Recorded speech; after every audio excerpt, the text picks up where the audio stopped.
On that blessed Thursday, when Sathya Sai bestowed his Jnana Diksha, I set forth at once, boarding a train bound for Chidambaram, the sacred abode of Shiva. With my upper garment still wet with tears, I traveled on the train in quiet bliss.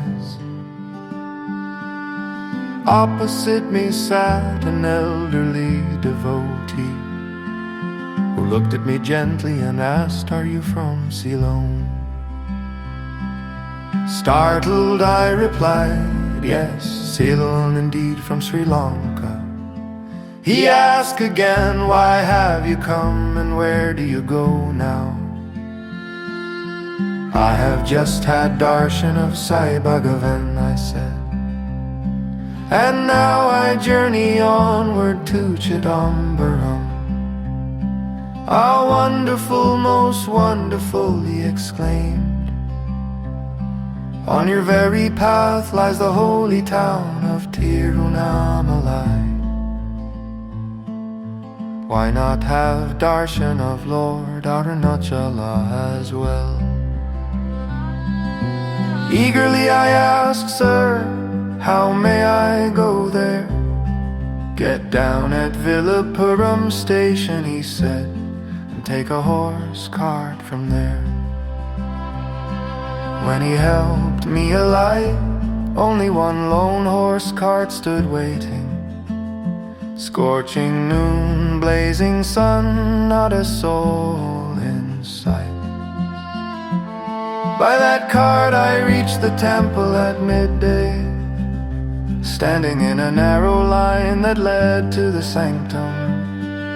The moment I stepped inside, a mighty surge of energy rose from the soles of my feet to the crown of my head. It shook me so deeply that a fear arose. Will I die now?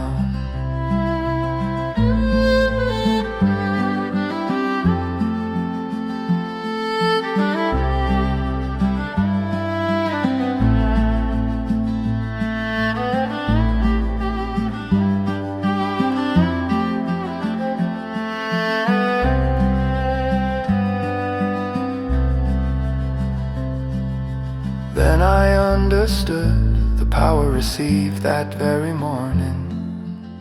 Through Sai's sacred gaze had prepared me to feel this force here. I entered a state of supreme bliss, an experience impossible to express in words. In later years, this became the guiding path to know Ramana Maharshi and to study and absorb his teachings. Thus I realized Sai's miracle unfolded on the train, and Sai's miracle unfolded in the temple. Filled with joy, I rejoiced that day. You too will understand this truth. Yes, you too will understand.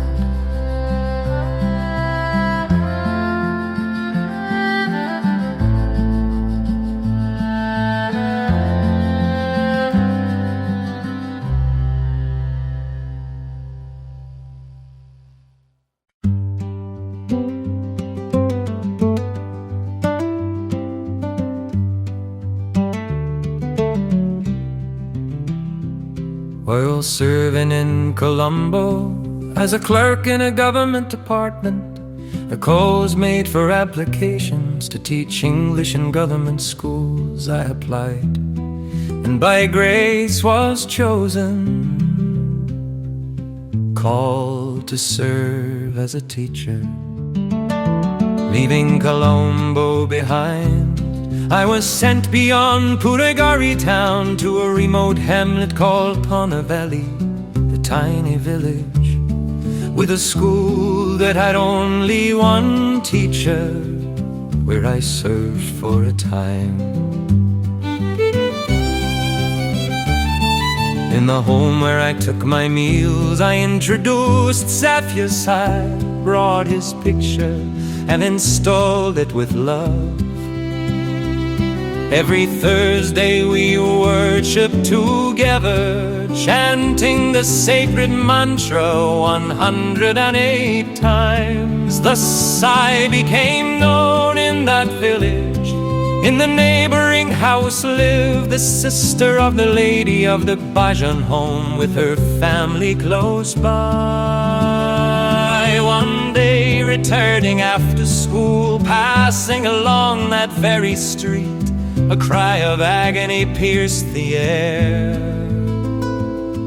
I ran and saw a dreadful sight. The bhajan lady's sister had fainted and fallen, wailing aloud. Her little son, still a tender child, had swallowed a sharp pin. It was lodged in his upper throat, impossible to remove by hand. Seeing this, the mother collapsed in shock. People screamed in helpless fear at once, chanting Sathya Sai's holy name. I reached into the child's throat, holding fast to the name. With Sai's grace and guidance, I grasped the pin firmly and drew it out.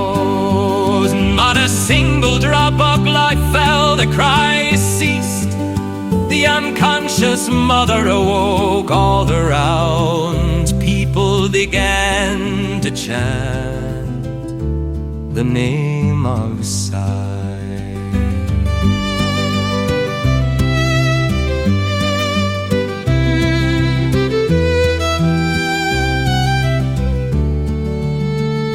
That evening the father returned home, took the child by bicycle to the hospital at Shavakacheri. The doctor said no medicine is needed. He returned rejoicing. Thus did we witness the ways in which Sathya Sai's avatar reveals itself. May his glory rise everywhere, now and forever.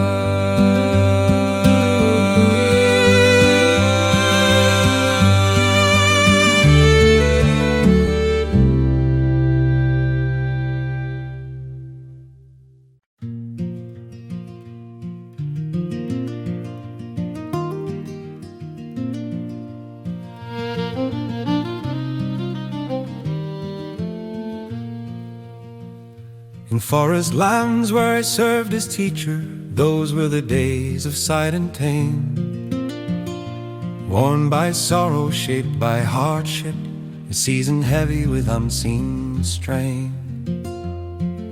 When holidays brought me to Jaffna, as was my custom time and again,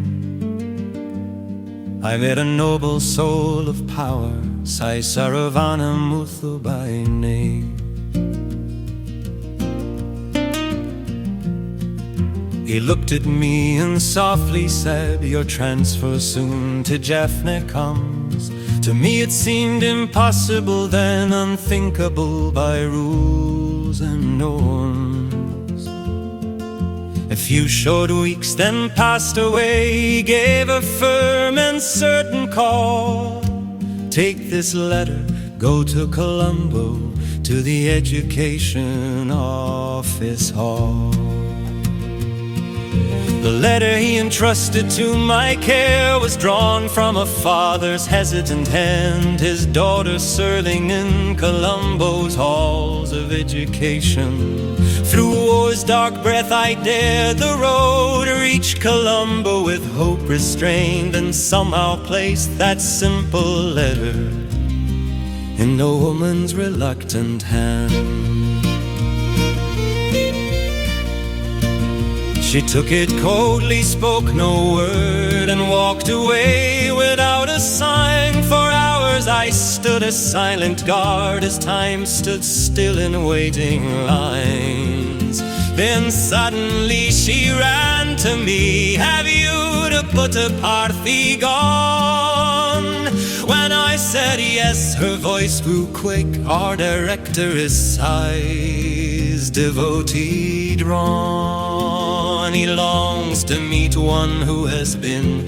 He knows no Tamil, come inside. Tell him in English how to go the sacred path, the pilgrim's guide." I entered in, he rose at once, shook my hand, asked of my health. I tried to speak of roots and roads, but he sought another truth, another death. He asked me why I had come there, and listened as my story ran, my struggles, hopes, my silent prayers, the weight I bore as a one lone man.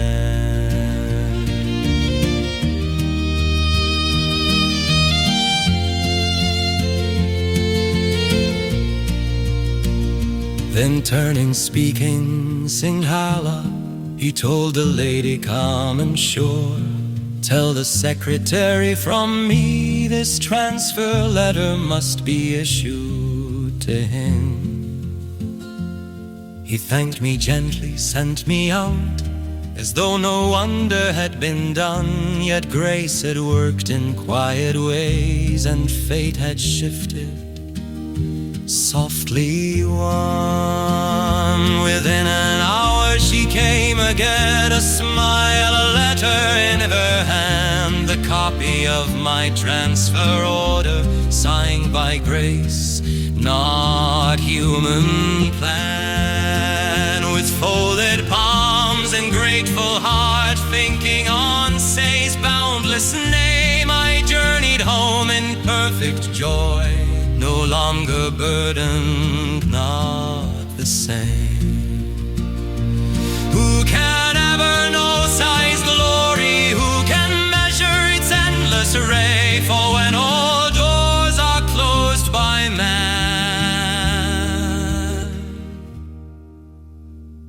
His grace still finds a way.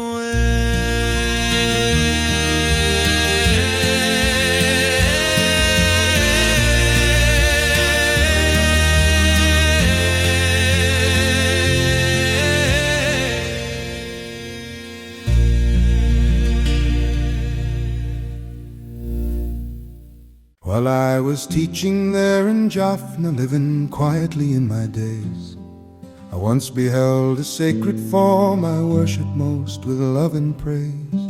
Oh, what wonder met my eyes upon the glass in shining white! A heap of holy vibhuti clung, and ash lay scattered on the floor in sight. Oh Swami, what is this great grace? Why such abundance poured on me? What penance have I ever done to earn this sacred mystery? With folded hands and trembling heart, I call my wife and children near. My eldest son, just 5 years old, stood gazing wide in awe and cheer. Quiet hours, from time to time, the shrine room door would gently shake. A subtle sound would stir the air as though the unseen were awake. My little son would pull our hands and lead us quickly to the room.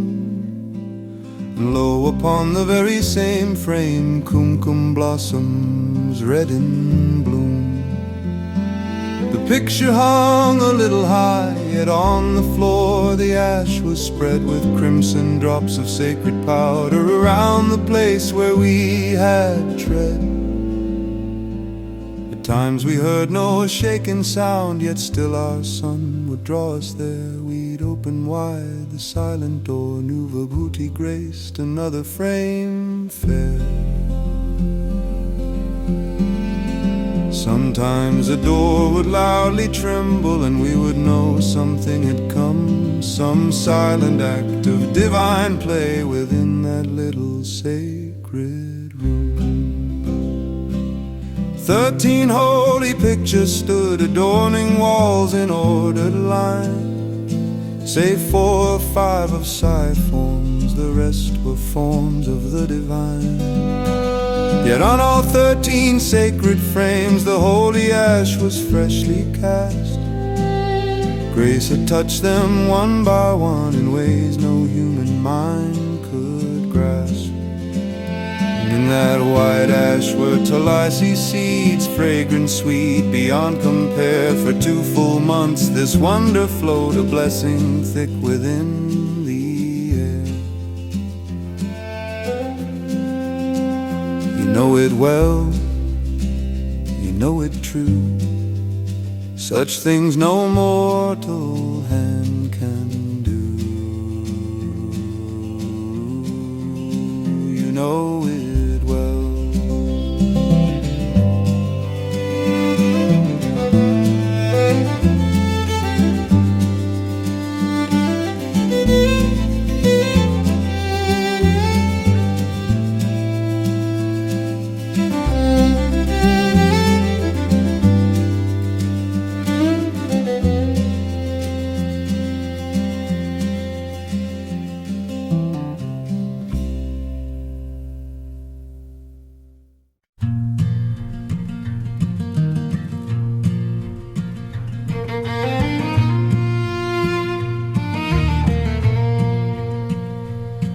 The days had passed when sacred ash, vermilion bright and holy stream, would gently fall from pictured forms like blessings flowing through a dream.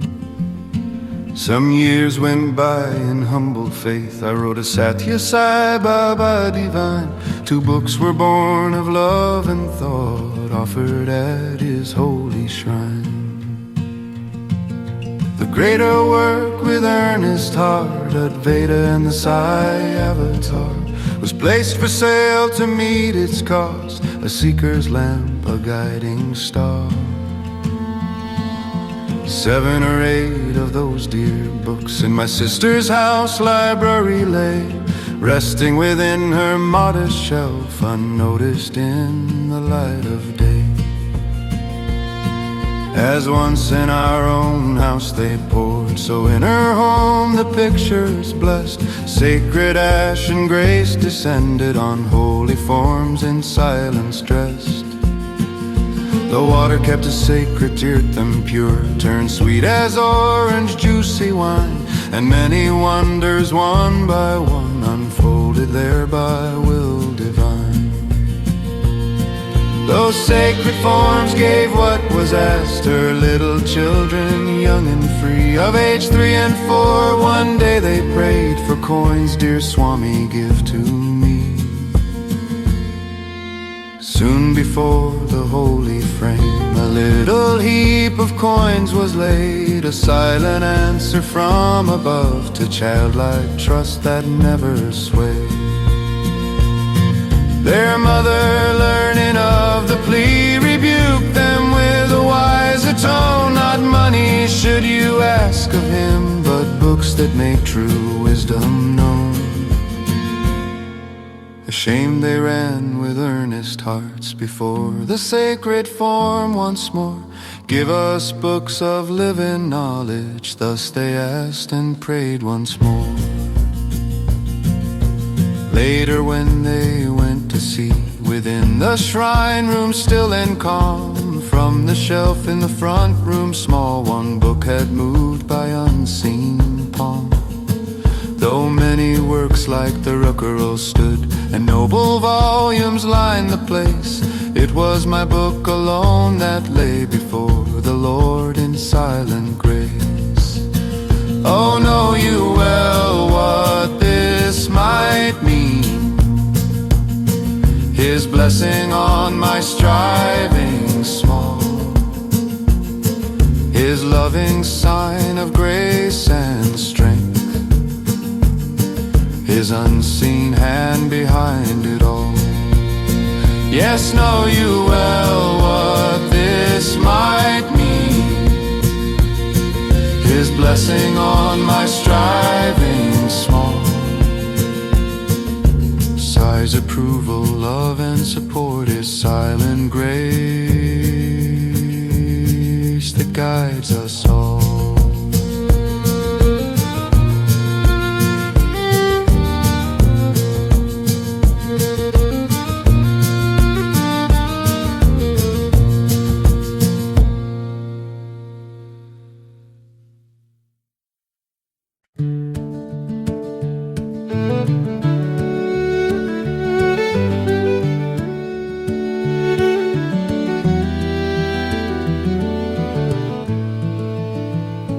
Days when civil war burned fierce in Jaffna we could no longer stay.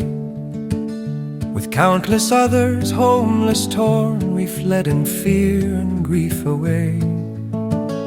To Chavakak Cherry first we moved in '95, that fateful year. Then onward still through shifting lands, with hope outweighed by silent fear. To Vahunia we journeyed next, then to Colombo's crowded shore. From there to Tamil Nadu, seeking peace forevermore. It was the summer season then, when Sathya Sai Baba stayed amidst the cooling hills of Kodaikanal fair. The four of us, with longing hearts, set forth by bus's face to sea. But on that road my wallet slipped, a hidden stroke of destiny. Within it lay my card of birth, my Langenprof, my little store. Without that card no path remained to reach my native land once more. Disturbed in mind yet clinging still, we lodged that night in anxious prayer. Next day we sought His darshan bright, and peace beyond all grief was there. Among the gathered devotees, a chosen few His words could hear. By grace I too was seated there to listen close, my heart sincere.